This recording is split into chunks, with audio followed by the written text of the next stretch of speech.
இன்னைக்கு நம்ம வீடியோவில் பார்க்க போகிற டாபிக் சூட் ஃபார் ப்ரியம்டரி ரைட், அதாவது ப்ரிஃபரன்ஷியல் ரைட்னு சொல்லுவாங்க. அதாவது முன்னுரிமை சம்பந்தப்பட்ட வழக்கு. இந்த ப்ராப்பர்ட்டியை வாங்கிறதுக்கு எனக்கு முன்னுரிமை இருக்கு அப்படின்னு சொல்லி ஃபைல் பண்ணக்கூடிய ஒரு வழக்கை பற்றி நம்ம இன்னைக்கு வீடியோவில் நம்ம பார்த்து தெரிஞ்சுக்க போகிறோம். ஃபர்ஸ்ட் ஆஃப் ஆல், ஒரு ப்ராப்பர்ட்டியை வாங்குறதுக்கு ஒருத்தருக்கு எப்போ முன்னுரிமை வருது அது சம்பந்தமாகவும் ஹிந்து சக்சஷன் ஆக்ட்ல வாரிசுரிமை சட்டத்தில் இதை பற்றி என்ன கொடுத்துருக்குன்றதையும் இன்னைக்கு வீடியோவில் நம்ம பார்த்து தெரிஞ்சுக்கப்போம். ப்ரிஃபரன்ஷியல் ரைட் இது சம்பந்தமா ஹிந்து சக்சஷன் ஆக்ட்ல செக்ஷன் 22ல கொடுக்கப்பட்டிருக்கு. அதாவது ஒருத்தர் இறந்து போயிட்டாரு, அவரோட வாரிசுகள், அவரோட ஒய்ஃபா இருக்கலாம் இல்ல மகனா இருக்கலாம், முதல் கிளாஸ் 1 லீகல் ஹேர்ஸ், முதல் வகுப்பான வாரிசுகள். இந்த வாரிசுகளுக்கு அவரோட ப்ராப்பர்ட்டி அவர் உயிர் எழுதி வைக்காம இறந்து போயிட்டாருன்னா அந்த ப்ராப்பர்ட்டி பிரிஞ்சு போய் சேர்ந்துடும்.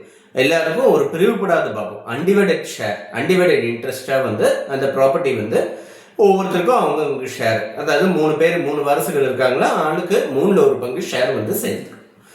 இப்போ அதுல ஒரு வாரிசு மட்டும் அவரோட ஷேரை இன்னொருத்தருக்கு விற்கணும்னு நினைக்கிறாரு அப்படின்றது இருந்ததுன்னா, அவர் விற்கணும்னு நினைக்கிறவரு இந்த மிச்சம் 2 பேருக்கு முன்னுரிமை கொடுத்தாகணும்.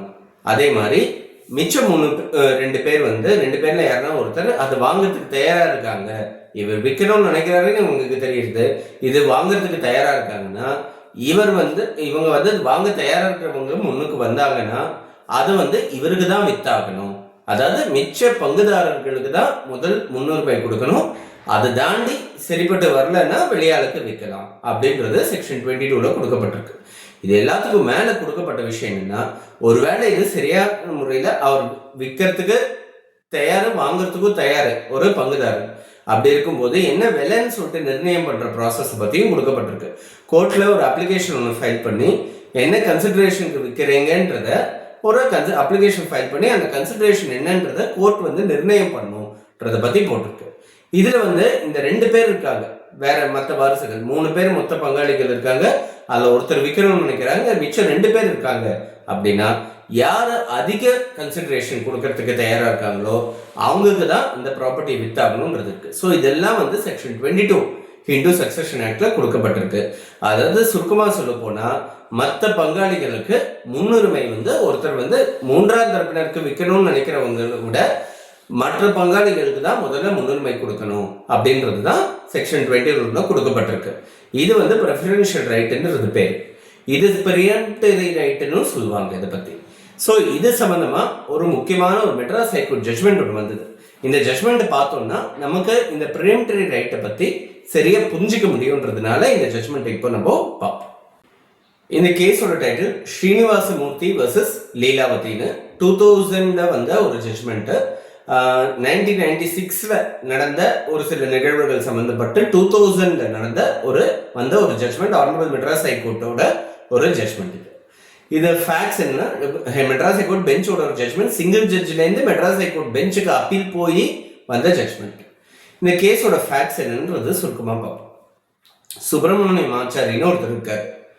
அவருக்கு ஃபர்ஸ்ட் ஒய்ஃப் மூலமா ஒரு வாரிசு, செகண்ட் ஒய்ஃப் மூலமா மொத்தம் 6 வாரிசுகள் இருக்காங்க. ஸோ சுப்பிரமணியம் ஆச்சாரி என்ன பண்றாரு, இறந்து போடுறாரு. அவரோட சொத்து ஒன்று பார்ட் 2ல இருக்கு. இந்த பார்ட் 2ல இருக்கிற சொத்து ஃபர்ஸ்ட் ஒய்ஃப் மூலமா இருக்கிற வாரிசு, செகண்ட் ஒய்ஃப் அவங்க மூலமா இருக்கிற வாரிசுகள் எல்லாருக்கும் ஈக்குவல் ஷேர் போகணும். என்ன பண்றாங்க, அதுக்கப்புறம் அவங்க கூட ஒரு மிஸ் அண்டர்ஸ்டாண்டிங்ல பாக பிரிவினை கேட்டு ஒரு சூட், பார்ட்டிஷன் சூட் ஒன்று ஃபைல் பண்றாங்க. இந்த ப்ராப்பர்ட்டியை எல்லாருக்கும் ஆளுக்கு சம பங்கா 7 பங்கா அதை பிரிச்சுக்கணும் அப்படின்னு சொல்லி பார்ட்டிஷன் சூட் ஒன்று ஃபைல் பண்றாங்க. இந்த பார்ட்டிஷன் சூட்ல முதல் ஒய்ஃப் மூலமா பிறந்த வாரிசும் 2வது ஒய்ஃபும் மிச்சம் அவங்க கீழே இருக்கிற அந்த 5 பேரும் எல்லாரும் பார்ட்டிஸா இருக்காங்க. இந்த பார்ட்டிஷன் சூட் பிரிலிமினரி டிகிரி, நான் ஏற்கனவே சொல்லியிருக்கேன், பார்ட்டிஷன் சூட்ஸ்ல பிரிலிமினரி டிகிரி, ஃபைனல் டிகிரி, ஆரம்ப கட்ட தீர்ப்பானை, இறுதி தீர்ப்பானைன்னு 2 வகையில கொடுக்குறாங்க. பிரிலிமினரி டிகிரியில எவ்வளோ ஷேருன்றதை நிர்ணயம் பண்ணி கொடுத்துருக்கோம், எந்தெந்த ஷேருன்றதை ஃபைனல் டிகிரியில கொடுக்கப்பட்டிருக்கும். ஸோ இந்த பிரிலிமினரி டிகிரியில கொடுக்கப்பட்ட பாஸ் ஆயிடுச்சு, ஆளுக்கு 1/7 ஷேர் இருக்குன்னு சொல்லி ஃபைனல் டிகிரிக்கு ஒரு அப்ளிகேஷன் போட்டாச்சு, அது நிலுவையில் இருக்கு. இது ஒரு பக்கம் இருக்க, இவங்க என்ன பண்றாங்க, இந்த பிரிலிமினரி டிகிரி இருக்கும்போது இந்த மற்ற பங்குதாரர்கள் 6 பேரும் சேர்ந்து இவங்க வந்து ஒரு தேர்ட் பார்ட்டி, இந்த குடும்பத்துக்கு சம்மந்தம் இல்லாத ஒரு ஸ்ட்ரேஞ்சர், ஒரு மூன்றாம் தரப்பினருக்கு அவங்களோட ஷேர் 6/7 ஷேரை வந்து வித்துறாங்க.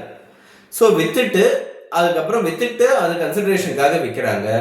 இந்த வித்ததுக்கு அகெயின்ஸ்டா வந்து அந்த விட்டு போன அந்த 1/7 ஷேர் ஹோல்டர் வந்து கேஸ் ஃபைல் பண்றாரு. அவர் என்ன சொல்றாருன்னா, நானும் ஒரு பங்குதாரர் தான் இதுல. அப்படி இருக்கும்போது நான் அவரோட ஒரு வாரிசு தான். இந்த செக்ஷன் 22 கீழே எனக்கு ப்ரெஃபரன்ஷியல் ரைட்ஸ் கொடுத்துருக்கணும், எனக்கு முன்னுரிமை இருக்கு. அப்படி இருக்கும்போது மூன்றாம் தரப்பினர் விற்கத்தேங்க முதல்ல எங்கிட்ட கேட்டிருக்கா, நம்ம என்ன விலைக்கு விற்க போறீங்கன்னா நான் என்ன விலை கொடுத்து வாங்கியிருப்பேனே நான். ஸோ இந்த சேல்டிட் செல்லாது. இந்த சட்டத்துல வந்து ஒரு முன்னுரிமை இருக்குன்னு சொல்லப்பட்டு அதை மீறி வந்து நீங்க இன்னொருத்தருக்கு வித்துட்டீங்க, அதனால அது செல்லாது அப்படின்னு சொல்லி இவர் வந்து ஒரு சூட் ஒன்று ஃபைல் பண்றாரு. இதுதான் பேசிக்கா இந்த சூட்டை. மெட்ராஸ் ஹைகோர்ட்டுக்கு ஒரிஜினல் சைட் ஜூரிஸ்டிக்ஷன் இருக்குன்னு சொல்லியிருக்கேன். அதனால இது நேரடியாக சிங்கிள் ஜட்ஜோட பெஞ்ச் முன்னாடி வந்தது. ஸோ இந்த கேஸ் வரும்போது டிஃபெண்டன்ட்டோட டிஃபென்ஸ் என்னன்னா, இந்த ப்ராப்பர்ட்டி விற்க போறோன்றது சம்பந்தமா நான் ஏற்கனவே இவர்கிட்ட சொல்லிட்டோம், ஒரு லெட்டர் ஒன்று கொடுத்துட்டோம். இந்த ப்ராப்பர்ட்டி விற்கிறதுக்கு முன்னாடி இவர் வந்து நான் வாங்கிக்கிறேன்னு சொல்லிட்டு முன்னுக்கு வந்திருந்தாருன்னா சரியா இருந்தது. ஆனா இவர் வந்து அது மாதிரி எதுவுமே வரல. ப்ராப்பர்ட்டி விற்றதுக்கு அப்புறமும் கூட விற்றது சம்பந்தமான டீட்டெயில்ஸை வந்து ரெஜிஸ்டர்ட் போஸ்ட் மூலமா அவருக்கு நம்ம அனுப்பிச்சோம், அதுவும் அவர் வாங்கிட்டார். அப்படி இருக்கும்போது ப்ராப்பர்ட்டி விற்கிறதுக்கு முன்னாடியும் அவருக்கு சொல்லிட்டோம், விற்கும் போதும் சொல்லிட்டோம். அப்படின்றது இருக்கும்போது இவர் வந்து இப்போ இந்த அலிகேஷன் ரைஸ் பண்றது வந்து சரி கிடையாது, நியாயமும் கிடையாது அப்படின்னு சொல்றாங்க. இதுல வந்து அந்த மூன்றாம் தரப்பினர் யார் வந்து இந்த ப்ராப்பர்ட்டி வாங்கினாங்களோ அவங்க 7th டிஃபெண்டன்ட்டா அவங்க இந்த கேஸ்ல சேர்ந்திருக்காங்க. ஸோ இந்த பொசிஷன்ல வந்து சிங்கிள் ஜட்ஜ் என்ன ஆர்டர் கொடுக்குறாரு அப்படின்னா, ப்ராப்பர்ட்டி விற்பனையும் முடிஞ்சிருச்சு, கிரயம் பத்திரமும் பதிவாயிடுச்சு. ஸோ கைமாறிடுது. அந்த 7ல் 6 பங்கு சொத்து வந்து கைமாறிடுது. நீங்க 7ல் 1 பங்கு சொத்து வச்சுட்டு இருக்கீங்க. நீங்க முதல்ல உங்களுக்கு முன்னுரிமை கொடுத்துருக்கணும்னு சொல்றீங்க. ஆனா ஒன்ஸ் ப்ராப்பர்ட்டி கைமாறினதுக்கு அப்புறம் அதை செட்டிசைட் பண்றதுக்கான அதிகாரம் இந்த செக்ஷன் 22ல கோர்ட்டுக்கு இருக்கான்னு தெரியல நமக்கு.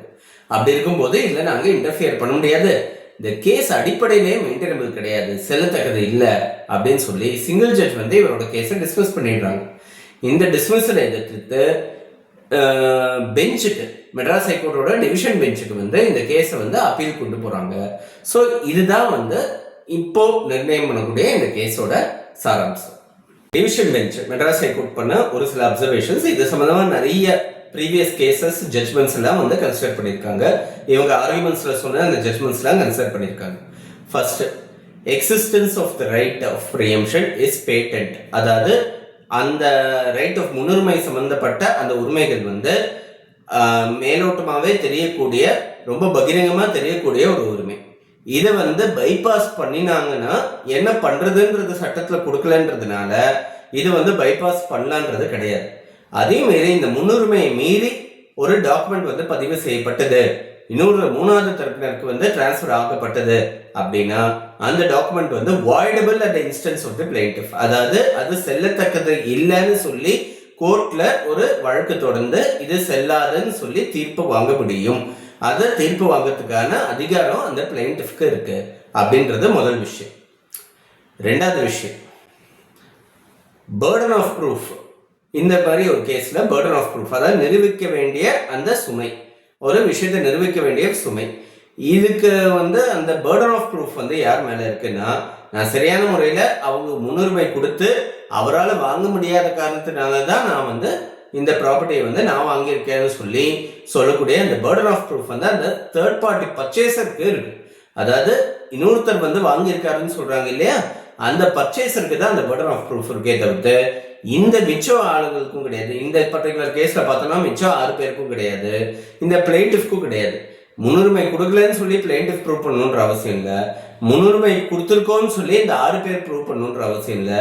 அவங்க முன்னுரிமை கொடுத்தும் இவரால் வாங்க முடியலன்னு சொல்லிட்டு ப்ரூவ் பண்ண வேண்டியது அந்த பர்ச்சேசர் தான் அப்படின்றத ஹைகோர்ட் சொல்லியிருக்கு.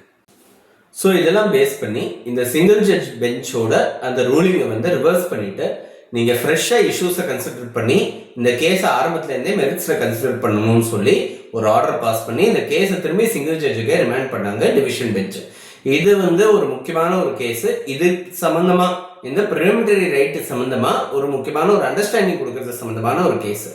ஏதாவது முக்கியம், அந்த ப்ரிலிமினரி டிகிரி கொடுத்து அந்த ஃபைனல் டிகிரி வர அந்த சமயத்தில் அந்த ப்ராப்பர்ட்டி கைமாறிப்பட்டதுன்னா இந்த ப்ரிலிமினரி ரைட்டை எக்ஸசைஸ் பண்ணப்பட்டிருக்கா அப்படின்னு சொல்லிட்டு நம்ம அனலைஸ் பண்ண வேண்டியது அவசியமா இருக்குன்றதுக்கு இது இன்னொரு முக்கியமான ஒரு எடுத்துக்காட்டு.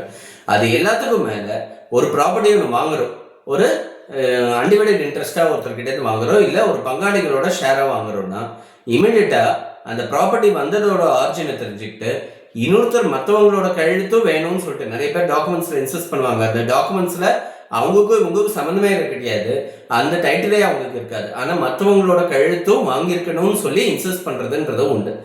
ஸோ அந்த இன்சஸ்ட் பண்ணுற பழக்கமும் வந்து இந்த செக்ஷன் 22 அடிப்படையில் தான் வந்திருக்கு. ஸோ இதெல்லாம் தெரிஞ்சுக்கிறதுக்காக இந்த வீடியோ.